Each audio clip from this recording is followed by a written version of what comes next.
For today's video mga kawena, maluto na naman kita. Pangod nga wala kami kapanyaga, nagplano kami nga maluto kami sa nilugaw. Kamuti kag saging lang ang amo nilakot sa linugaw kay wala man ni sa plano. Ginbobo ko na ang pilit nga bugas sa kalalaw kay akong tapan kay damo subay. Bali isa ka kilo nga pilit nga bugas ang amo lugaw. Bago naman hiwaon ang kamuti kag saging ginhugasan dani namon sa bomba. Nalipat kami nga hindi nagali pagugasan ang saging kay panitan pa man nagali karon. Kamuti na lang ang akong ginhugasan kay damo lutak. Sugod nagali panit ang akong upod, saging ang una yang gipanitan. Pagkatapos sa panis ang saging, ginhiway na lang dayon. Siya lang isa ang sige panit kay ako naman taga video. Sunod niya naman ginpanitan ang tunga sa kilo nga kamuti. Kabudlay gid jaya mag voice over kay wala ka kabalo kung ano imo nga ihambal. Pasensya na gali kung gahod ang ako niya voice over kay ari ko di subong sa igad sang suba. Amo na kadamo pis-pis, hindi gid jaya basta-basta mag vlogger ka. Tapos sa panis ng kamuti ginhiway na dayon kagibutang sa labador nga may tubig. Ginbutangan niya gali tubig ang labador para hindi mangitom ang kamuti. Nagsugod na gali dabok ang akong upod kahoy lang nga amon gamiton kay wala kami sang uling. Sagwa lang kami balay nagluto para hindi masuwan ang sulod balay. By the way, thank you so much gali sa nag-views ang akong vlog kagapon. Naka more than 1k views na ko guys. Thank you so much. Anyways, pagkabukas ang pilit ginlugay namon para hindi magdukot ang dalog. Ginbutang na namon ang kamuti kag saging para maupod siya laga para mahumok sa dayon. Nagdali-dali lang kami butang sang panakot kag naghali na dayon kay kapait sang aso. Pagkatapos namon butang sang kamuti kag saging ang akong upod nagpanit dayon lubi para ibutang karon. Siya na lang ang akong gipapanit sa lubi kay ako hindi kumayo kabalo magpanit. Ako nga daan niya sagad lang ko yung magpanit butong kay humok nga daan niya ang butong. Bali na panitan niya nagali ang lubi, tanawan nyo bala kay purtigig kahamis ang lubi. Wala na sa nagpadugay-dugay pa, ginbukain na din ang lubi kay para makagud na karon. Isalo niya gali ang tubig sang lubi kay iya kuno nga inumon. Ang lubi nga yagin panitan fresh ni sa kaayo kay bagulan ni sa puksit alin sa iya nga puno. Grabe ya kadlaw kay pati iya ilo nagainuman sang butong.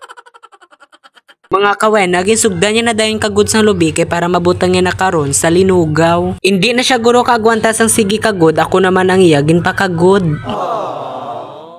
Pagkatapos naman kagud sa lubi, gimbutangan na namong kalamay ang ginaluto namon nga linugaw. Bali tunga sa kilo nga kalamay ang amon nagamit sa pagluto namon. Sakto gid ang amon nagamit nga tunga sa kilo nga kalamay amon nga hindi gid mayo tamis. Pagkatapos namon butang sang kalamay, ginsunod naman dayon namon ang puro nga gata. Samtang ginabutang ang gata, dapat sige na siya lugay para hindi mabilog-bilog ang gata. Pagkatapos namon butang sang gata, ginasige namon lugay para hindi magdukot ang sa dalom. There's ang amon kinabudlayan, finally naluto na gid ang amon nga linugaw. Tuwangan na lang namon ang kaldero sang upod ko kay hindi ang masarangan. Syempre pagkatapos luto nagalo na ko dayon para makakaon. Thank you for watching and that's it. This is Wena Vlog.